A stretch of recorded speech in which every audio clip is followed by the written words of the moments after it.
नमस्कार, मैं लवीना स्वागत करती हूँ आपका ग्रह नक्षत्र और आप में। रोजाना इस कार्यक्रम के माध्यम से हम लेकर आते हैं आपकी समस्याओं के ज्योतिषीय समाधान।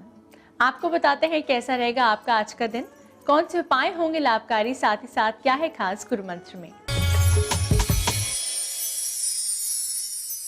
पौराणिक कथाओं के अनुसार भगवान शंकर ने देवताओं की प्रार्थना पर राक्षस त्रिपुरासुर का वध किया, जिसके उल्लास में देवताओं ने भगवान शंकर का दीप जलाकर स्वागत किया। तो देव दीपावली का महत्व बताने के लिए आज स्टूडियो में हमारे साथ मौजूद हैं प्रख्यात नक्षत्र गतान्वेषी डॉक्टर शंकर चरण त्रिपाठी जी। त्रिपाठी जी, आपका स्टूडियो में बहुत बहुत स्वागत है। प्रणाम। त्रिपाठी जी, आप दर्शकों को बताएं कि देव दीपावली का ज्योतिषीय महत्व क्या है। देव दीपावली देवाधिदेव महादेव की नगरी काशी पूरी पृथ्वी से अलग है।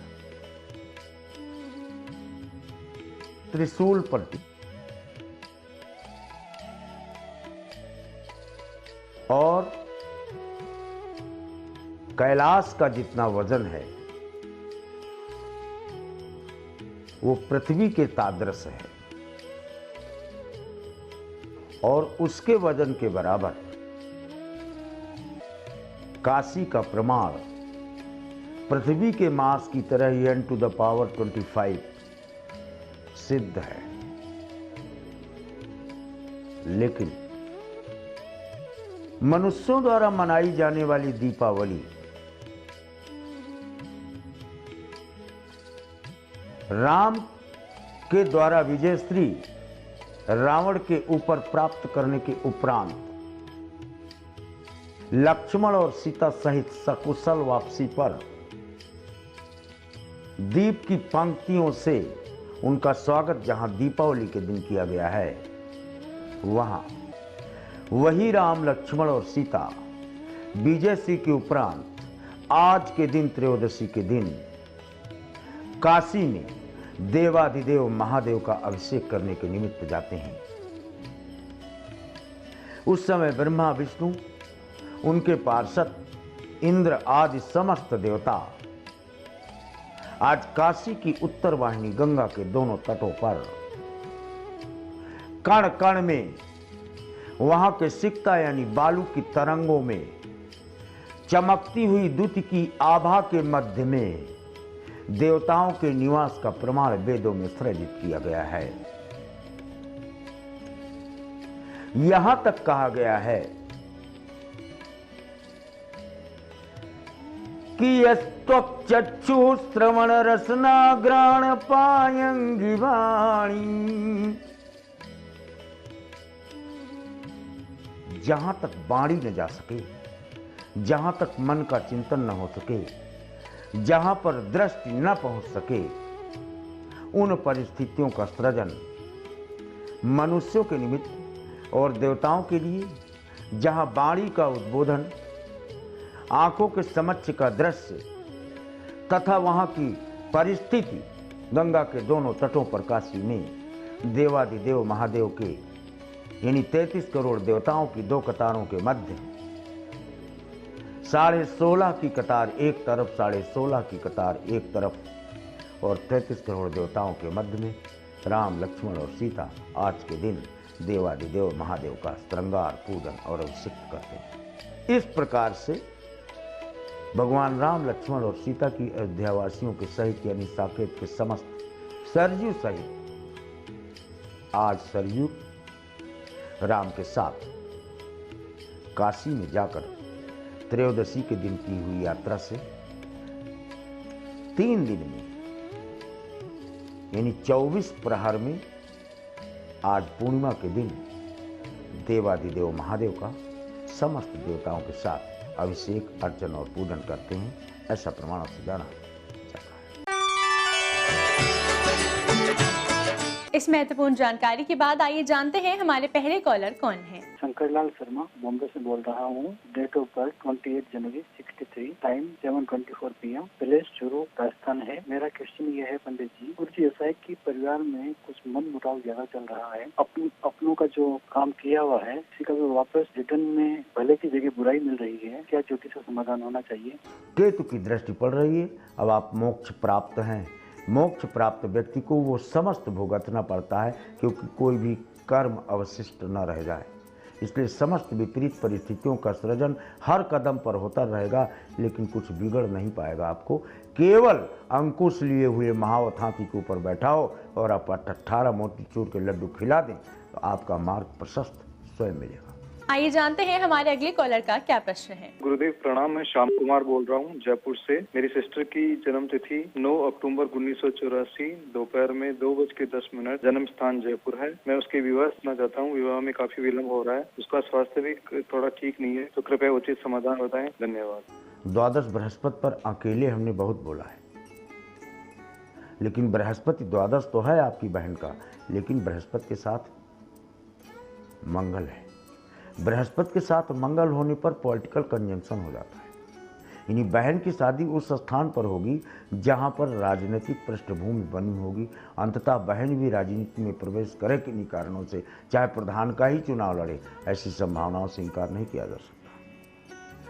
और हम इसलिए बोल गए क्योंकि चतुर्थ सप्तमेश अपने आप में चंद्रमा है जो तृतीय भाव पर है, यानी इनको जो पति मिलता है वो प्रकाशन भाव से सामुद्रिक बेल्ट से मल्टीनेशनल में काम करता हुआ बीटेक MBA समकक्ष शिक्षण प्रशिक्षण प्राप्त किए हुए NC, बहन का नाम आपका यारलावस्सा वर्ग से है, सुनीता है, तो सुनीता वेट्स यम पफमा वर्ग में ही इनको विवाह का क्रमांक मिलता है 7-2-9 फरवरी 2017 टिल यहाँ तक फाइनल होने की स्थिति प्रदत्त पृष्ठभूमि से स्पष्ट है। आइए जानते हैं हमारे अगले कॉलर क्या जानना चाहते हैं। गुरुजी प्रणाम। गुरुजी मैं बक्सर से बोल रही हूँ। मैं अपने भाई के बारे में जानना चाहती हूँ। गुरुजी मेरे भाई का नाम है निखिलेश कुमार जी। इंजीनियरिंग करके गुरुजी बैठा हुआ है। का डेट ऑफ बर्थ है 1989 और टाइम है 8:27 सेकेंड। गुरुजी कृपा करके कोई उपाय बताइए, उसका कब तक नौकरी मिल जाएगी। तुला वृष कृत्तिका, एक तो सर्वोत्तम लग्न मिला हुआ है इनको तुला भ्राता को आपके, और लग्नेश लग्न में तो ये दशमेश दशम पर, नवमेश नवम पर, पंचमेश पंचम पर, इन प्रभावों को लेकर तुला विश्व का लग्न है, इसलिए बहुत बड़ा प्रमाण इसमें मिला करता है। इनको कितना प्राप्त है, अष्टम चंद्रमा है, तथापि इनको 3-2-5 नौकरियां इनको टोटल मिलती हैं। तो लगातार 3 इनको प्राइवेट करने के बाद बैंकिंग सेक्टर में, कॉरपोरेट जगत में प्रवेश का, रेलवे इत्यादि में, टैक्सेशन डिपार्टमेंट में जाने के क्रमांक मिलते। दर्शकों, इसी के साथ वक्त हो चला है एक छोटे से ब्रेक का। ब्रेक के बाद आपकी और भी समस्याओं के ज्योतिष समाधान बताएंगे त्रिपाठी जी। आप देखते रहिए ग्रह नक्षत्र और आप।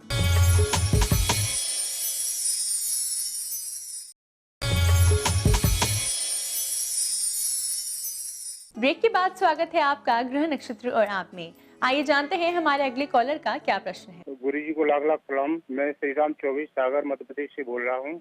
मेरी डेट ऑफ बर्थ 4 जुलाई 1956 है। समय रात के 8:30 बजे। जन्म स्थान सागर मध्य प्रदेश है। और हमको अपनी समस्या के बारे में पूछना है। हमको रीढ़ की हड्डी में खिसकने के कारण दर्द रहता है, कमर में दर्द रहता है, चलने फिरने में बहुत समस्या होती है। इसका कोई ज्योतिषी उपाय हो तो उसकी कृपा करके बताने कृपा करें। गुरु जी को लाख लाख प्रणाम। मकर में कृत्तिका, मकर में देखो स्वामित्व शनि को प्राप्त है, मेष में उच्चता सूर्य को, कृत्तिका नक्षत्र का स्वामी स्वयं सूर्य हो जाता है। और रिपुआ षष्ठवी भावे मार्तंडो या दिवा करे, बाल्यखिल्य, बाल्यावस्था से ही उपस्थ रोगात, यानी जब सूर्य छठे हो जाए डेफिनेटली उसको हड्डी के रोग ऐसे हो जाएंगे कि उसकी समझ में नहीं आएगा कि पीड़ाओं का आधार क्या है। दवाएं खिलाएंगे, हड्डियों में भी जैसे चमड़ी में 7 लेयर होती है, ऐसे हड्डियों में भी 7 लेयर है उपस्थ, इसलिए उसको कहा गया है। उसके अंदर पाया जाने वाला बृहस्पति फास्फोरस तत्व से निरूपित किया गया है। फास्फोरस तत्व केवल और केवल अखरोट, मुनक्का, इस प्रकार के चीज़ों का सेवन और पेट के बल सूर्य को पीठ दिखाते हुए 7 मिनट 2 सेकंड जहाँ तक सूर्य की नीचता रहती है लेटे तो बहुत मार्वेलस रिजल्ट मिलेंगे बिना दवाओं के भी। जी जुड़ चुके हमारे साथ एक और कॉलर, आइए जानते हैं इनका क्या प्रश्न है। गुरुजी प्रणाम, हम सिवान बिहार से बोल रहे हैं। मेरा डेट ऑफ बर्थ है 10/1/1987, समय है 8 बजे और मैं जानना चाहता हूँ, नौकरी के लिए प्रयास कर रहा हूँ और बीच में आके रुक जा रहा है, कौन सा कारण है? जो किसी कोई उपाय बताएं कि मेरा काम आगे बढ़े, यही परेशानी है। वीनस एंड सैटर्न जो रावण की स्थितियाँ थी वही आपकी भी है। केवल रावण को एक ही लाइन तो कहा जाता है कि काश वो सीता को किडनैप न किया होता तो ऐसा न होता।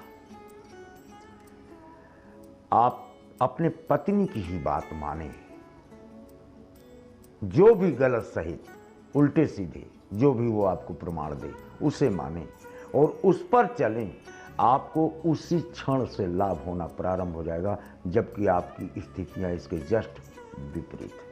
क्या समस्या है हमारे अगले कॉलर की, आइए जानते हैं। गुरुजी प्रणाम, मैं खीमानंद जिला नैनीताल से बोल रहा हूँ। मेरी जन्म तिथि 26 मार्च 1957 है और जन्म समय है रात्रि के 10:57 और मेरा जन्म स्थान है हल्द्वानी। गुरुजी मेरा स्वास्थ्य ठीक नहीं रहता है, कृपया कोई उपाय बताने का कष्ट करें, धन्यवाद। वृश्चिक, मकर, श्रवण लग्न में शनि है।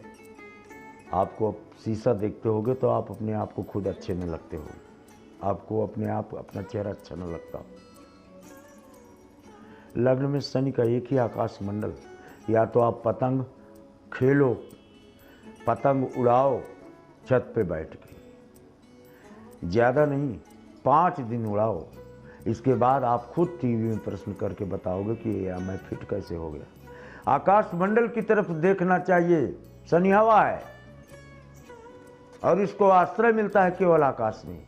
लग्न में शनि हो व्यक्ति नीचे ही देखेगा क्योंकि दृष्टि नीचे है, तो उसको स्पॉन्डिलाइटिस की बीमारी 100% होगी। गर्दन के आसपास उसका चेहरा नीचे ही डाउन रहेगा। कदाचित आप 3 दिन ऊपर आकाशमंडल में पतंग उड़ाओ या सूरज को ही देखते रहो चश्मा लगा के, तो भी फिट हो जाओ।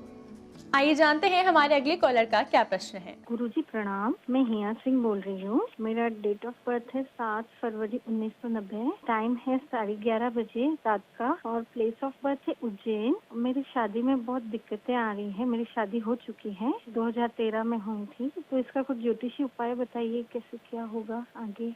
पुनर्वसु नक्षत्र है ना आपका। पुनर्वसु नक्षत्र में अंबालिका कई बार बोल चुका, 3 पत्नियां जीत के लाया। गंगा ने पूछा उनकी माँ ने, बताओ इनमें से किसको रखना है? कहा 3 से पूछो भाव किसका चल रहा है। कहीं काशी नरेश कहा तीनों वापस कराओ।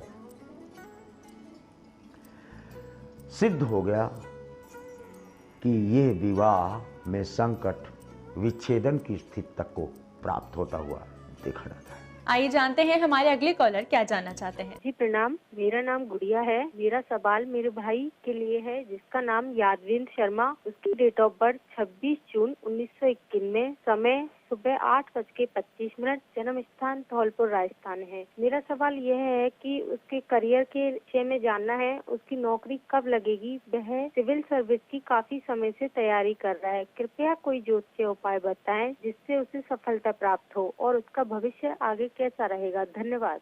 कर्क, वृश्चिक, ज्येष्ठा, पंचम भाव सूर्य का है, चंद्रमा वहाँ बैठा है और चंद्रमा से नवम है बृहस्पति और शुक्र।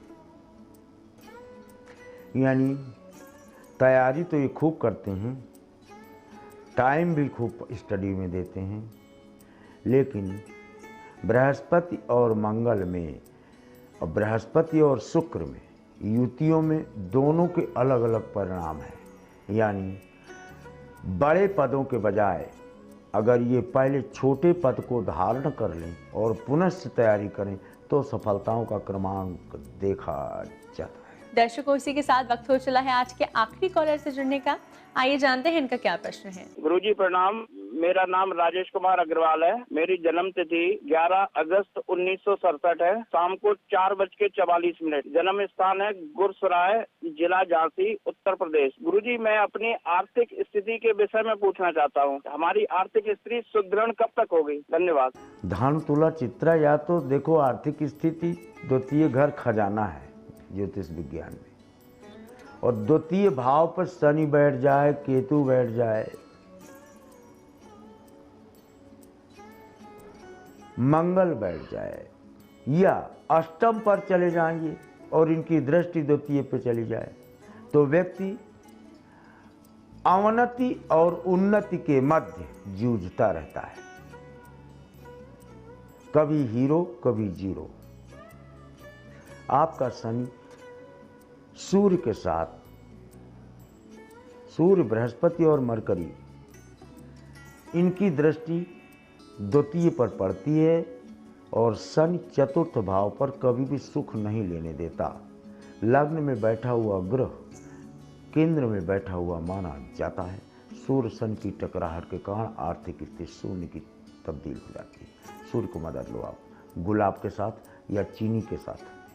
सूर्य को जल दो प्रातः, आपको निरंतर उत्कर्ष की अवस्था देखने को मिलती है। त्रिपाठी जी, आपकी आज की उपस्थिति के लिए आपका बहुत बहुत धन्यवाद। प्रणाम। दर्शकों, इसी के साथ वक्त हो चला है एक और छोटे से ब्रेक का। ब्रेक के बाद हम जानेंगे आज देव दीपावली के दिन क्या करें और क्या ना करें। 12 राशियों का दैनिक राशिफल जानेंगे, साथ ही साथ आज के दिन कौन से उपाय होंगे लाभकारी। आप देखते रहिए ग्रह नक्षत्र और आप।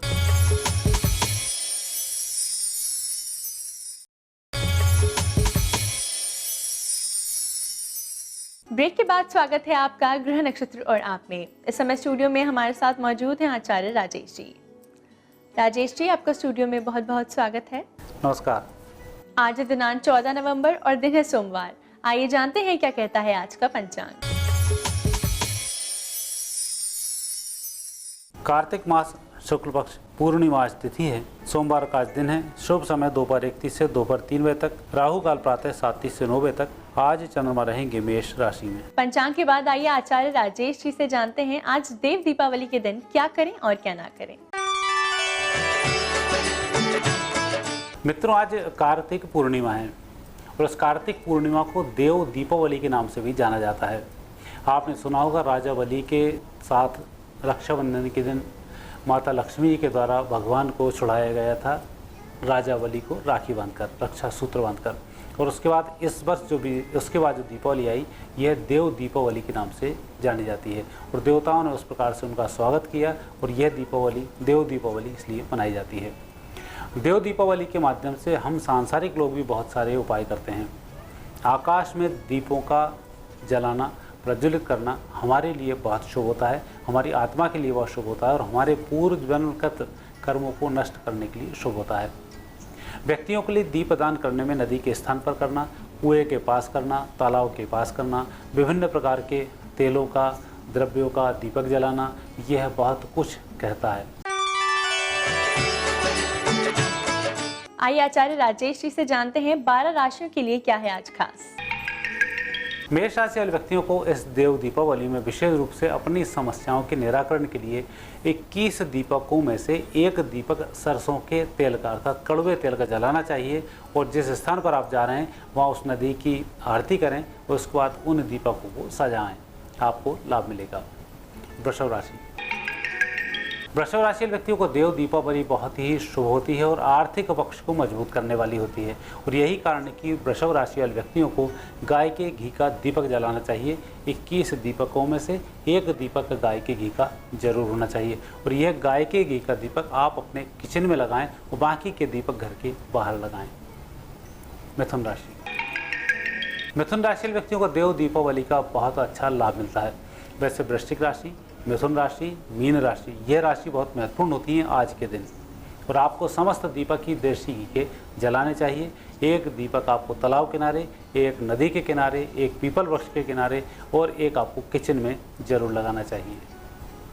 कर्क राशि वाले व्यक्तियों पर देव दीपावली का असर पड़ता है आर्थिक पक्ष को मजबूत करने के लिए, इसलिए कर्क राशि वाले व्यक्ति जो भी दीपक लगाएं, वैसे 21 दीपक का इसमें विधान होता है और एक दीपक 7 धान्यों के ऊपर रख कर जलाया जाता है किसी नदी के किनारे, तालाब के किनारे और यह हो सकता है पीपल वृक्ष के किनारे भी आप रख सकते हैं। सिंह राशि व्यक्तियों को देव दीपावली का अच्छा फल प्राप्त होता है व्यक्ति की भौतिक संपदाओं के रूप में। आपको 13 दीपक अपने घर के अलावा बाहर लगाने चाहिए जो आपके मोक्ष को भी देते हैं और व्यावसायिक समस्या का निराकरण भी करते हैं।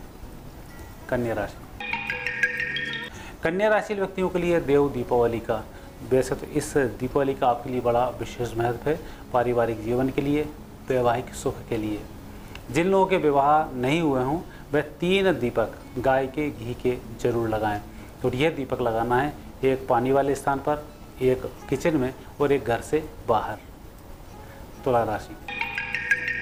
तुला राशि वाले व्यक्तियों के लिए देव दीपावली का महत्व है पारिवारिक जीवन को मजबूत करने के लिए। यदि कहीं तनाव चल रहा है, जीवन साथी अस्वस्थ चल रहा है, तो ऐसे समय में आपको इस दीपावली को मनाना चाहिए सामान्य दीपावली की तरह। सभी पकवान बनाएं। लक्ष्मी जी और विष्णु जी दोनों की इसमें आराधना की जाती है। लक्ष्मी विष्णु की 21 दीपकों से आरती की जाती है और वह दीपक घर के आसपास लगा दिए जाते हैं। वृश्चिक राशि। वृश्चिक राशि वाले व्यक्तियों पर देव दीपावली का असर विशेष होता है, क्योंकि देवलोक की राशि होती है वृश्चिक राशि और देवलोक की राशि है मीन राशि। इसलिए इन 2 राशि वाले व्यक्तियों को विशेष ध्यान रखना चाहिए। और आज वृश्चिक राशि वाले व्यक्तियों को जो भी दीपक लगाएं, एक गाय जहां बैठती है गौशाला में दीपक जरूर लगाएं। धनु राशि। धनु राशि वाले व्यक्तियों के लिए आज के दिन मीठे तेल का दीपक लगाना बहुत शुभ माना जाता है। मकर राशि। मकर राशि वाले व्यक्तियों को देव दीपावली मनाने में भगवान विष्णु, लक्ष्मी और गणेश जी की तीनों की मूर्तियाँ लगानी चाहिए और उनके सामने इन दीपकों को लगाना चाहिए। उसके बाद एक एक दीपक घर के बाहर लगाएं, अच्छा रहता है। कुंभ राशि। कुंभ राशि वाले व्यक्तियों पर देव दीपावली का विशेष असर होता है यदि आपके एक्सीडेंट बहुत होते हैं, घर में चोरी हो जाती है, पैसा नहीं टिकता है, तो ऐसे समय में देव दीपावली की आराधना बहुत ज़रूरी होती है। इसमें लक्ष्मी जी की आरती की जाती है, श्री सूक्त का पाठ किया जाता है और नदी को दीपदान किया जाता है। मीन राशि। मीन राशि वाले व्यक्तियों पर आज के दिन दान का विशेष महत्व होता है और यही कारण है कि मीन राशि वाले व्यक्तियों को नदी के किनारे जाकर नदी की आरती भी करना चाहिए और वहाँ पर दीपक भी आकाश के लिए प्रस्तुत करना चाहिए। यह दीपक देसी घी का हो, बहुत अच्छा रहता है। राजेश जी, आपकी आज की उपस्थिति के लिए आपका बहुत बहुत धन्यवाद। धन्यवाद। दर्शकों, इसी के साथ वक्त हो चला है आज के एपिसोड को यहीं समाप्त करने का। कल फिर आपसे मुलाकात होगी इसी समय इसी चैनल पर। तब तक के लिए नमस्कार।